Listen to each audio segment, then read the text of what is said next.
Assalamualaikum warahmatullahi wabarakatuh. Berjumpa kembali dengan saya Akadun dalam gelombang perkuliahan manajemen publik. Pada pertemuan yang ketujuh ini, kita akan membahas tentang manajemen deskriptif.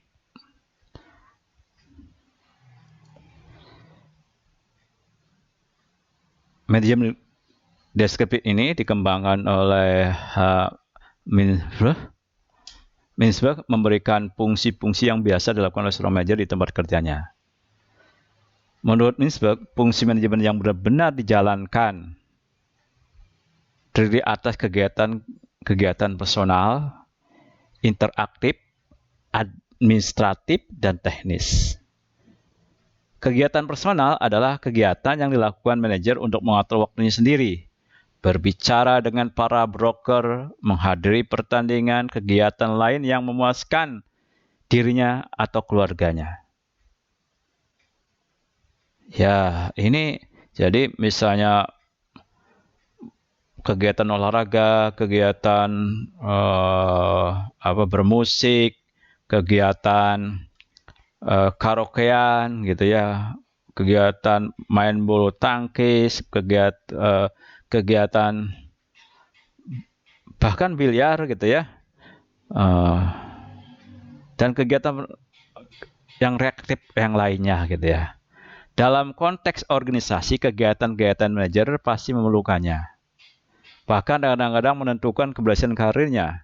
Seorang manajer yang berhasil dalam memimpin organisasinya biasanya berkaitan dengan kepandaian mengatur kegiatan-kegiatan personal. Ya, misalnya ada yang hobi mancing. Kalau sudah mancing, pikiran seger lagi, cemerlang lagi, kan datang lagi ketika bekerja jadi fresh lagi. Nah, itu juga sangat baik kan itu. Ya, cuma jangan sampai kelebihan saja. Waktu jam kerja, waktu hari kerja mancing juga gitu ya. Jadi percuma kalau begitu. Ya, kalau di jam kerja mancing juga gitu ya. Ya, demikian juga saking hobinya olahraga, waktunya jam kerja ya olahraga, dipakai olahraga semua ya. Waktunya jam kerja pakai karaokean gitu ya. Nah, itu yang nggak bisa. Ya, memang kadangkala kegiatan-kegiatan yang sifatnya personal ini menjadi wahana, menjadi sarana untuk misalnya membicarakan hal-hal pekerjaan secara informal, membicarakan karir ya dalam suatu organisasi secara informal. Misalkan main golf bersama, itu bisa bicarakan apa saja di situ. Main bulu tangkis, nah itu bisa bicarakan apa saja. Karaokean itu, atau pergi mancing gitu ya, atau rekreatif kemana gitu, itu bisa saja menjadi alur bagi pengembangan karir seseorang, bagi peningkatan kinerja seseorang. Jadi bukannya tidak penting tuh kegiatan-kegiatan personal itu ya, sangat penting. Menghadiri pernikahan, menghadiri undangan sunatan gitu ya, itu juga merupakan hal yang sangat penting yang perlu diatur juga.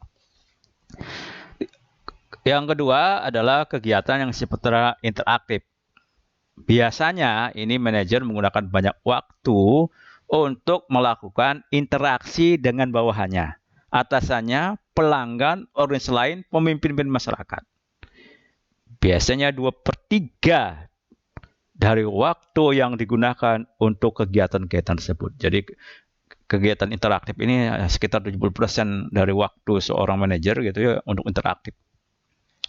Peranan yang dimainkan manajer dalam konteks interaktif tadi bisa secara interpersonal, bisa secara informasional, dan bisa secara decision making. Dalam interpersonal, seorang manajer bertindak sebagai figurehead, leader, dan authority. Jadi seorang dalam interpersonal bisa saja bertindak sebagai figurehead. Seorang manajer atau pemimpin itu berusaha mengikuti berbagai kegiatan seremonial. Jadi misalnya ketika ada peresmian jalan tol di wilayah Majalengka, maka ya Gubernur Jawa Barat terus datang. Itu Gubernur Jawa Barat sebagai figurehead. Bupati Majalengka sebagai figurehead, camat, kepala-kepala dinas itu kan figurehead, itu ya, lurahnya atau kepala desanya itu figurehead. Jadi kalau mengikuti seremoni semacam itu ya itu termasuk figurehead. Jadi figur dari organisasi yang mewakili organisasinya. Yang kedua, sebagai leader, seorang manajer berusaha memotivasi, membimbing dan mengembangkan bawahannya. Jadi kalau secara impersonal ada bawahannya gitu ya. Itu bagaimana supaya tetap terus bekerja dengan baik, supaya bisa karirnya bisa meningkat, bagaimana membimbingnya gitu. Itu termasuk tugas seorang leader yang harus dikerjakan. Dan seorang liaison, seorang manajer berusaha mengadakan kontak dengan orang di luar garis komandonya. Nah, ini yang sangat penting juga ini ya. Bukan hanya figur sebagai leader, tapi juga liaison ini. Ya, mengadakan kontak. Mungkin yang paling penting itu juga ya. Bupati jangan naruh di bawah aja, tapi tugas bupati itu bagaimana menghubungi bupati lain, gubernur, menteri, dirjen, bahkan mungkin dengan memimpin organisasi dunia gitu ya, baik yang sifatnya kenegaraan, pemerintahan maupun mungkin prinsip perusahaan gitu ya. Nah, itu liaison seorang pemimpin ke sana arahnya. Kalau hanya yang dua saja gitu sebagai figurehead dan leader mungkin tidak akan bisa maju organisasi yang dipimpinnya. Dalam memainkan peran informasional, tadi interpersonal ya, sekarang informasional ya. Itu seorang manajer atau seorang pemimpin itu bertindak sebagai monitor, diseminator, spokesperson. Jadi ada 3 juga ya. Nah, sebagai monitor ini, manajer berusaha mencari dan menemukan informasi melalui media komunikasi tertulis dan lisan. Jadi monitor terus ya apa persoalan yang ada di hadapan masyarakat, apa persoalan pemerintah, ada perusahaan yang ada di daerahnya atau di negaranya gitu ya. Itu memonitor terus ya baik dari media massa, apalagi karena ada media sosial ya. Tetap harus memantau gitu terus ya itu. Jadi semua dimonitor gitu. Lalu apa persoalannya bisa dikesimpulkan gitu ya. Tapi bisa juga membentuk tim ya yang merangkum itu ya. Jadi seorang pemimpin tentu saja kadang-kadang nggak perlu sendiri gitu melakukan monitor, tapi membentuk tim, lalu tim ini yang akan melaporkan ke dia intinya saja gitu ya. Sebagai diseminator, seorang manajer melakukan penyebarluasan informasi kepada bawahannya. Jadi kalau tadi memonitor apa yang ada dari luar, terima kasih. Kalau sekarang yang diterima dari luar itu lalu disampaikan kepada para bawahannya. Jangan sampai misalnya seorang pemimpin ada dapat diklat, ada bintek dari luar, ada penawaran yang kerjasama gitu ya. Malah kalau yang menyangkut nanti, wah ini nanti para bawahannya bisa berkembang, malah disimpan, tidak disebarluaskan, atau di kalangan sendiri gitu ya. Orang-orang tertentu dikasihkan di kalangan orang-orang tertentu saja gitu ya, yang klien dia, orang-orang dekat dia gitu ya. Nah itu tidak bisa semuanya, harusnya disebarluaskan semuanya gitu ya. Nah, yang terakhir secara informasional itu seorang pemimpin atau seorang manajer itu sebagai spokesperson. Seorang manajer itu melakukan penyebaran informasi kepada orang-orang di luar kelompok atau organisasinya. Nah, jaga juru bicara ya. Jadi kalau juru bicara organisasi cukup satu lah gitu ya. Atau yang mewakilnya.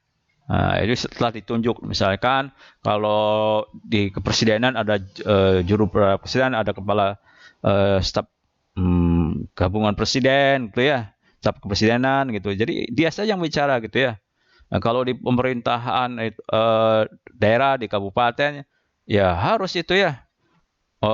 Apakah oleh bupati, wakil bupati, oleh sekretaris daerah atau oleh yang ditugaskan bagian itu, misalkan tugasan kepada kabag informasi dan human relation gitu ya, atau siapa yang ditugaskan untuk menyebarluaskan. Jadi satu pintu saja ya, jangan sampai kepala dinas A apalagi sekretaris dinas A gitu ya malah ngomong beda dengan kepala dinasnya, beda dengan bupatinya, aduh kacau kalau begitu ya. Harusnya spokesperson satu saja, siapa yang bicara gitu ya. Itu yang sangat penting itu.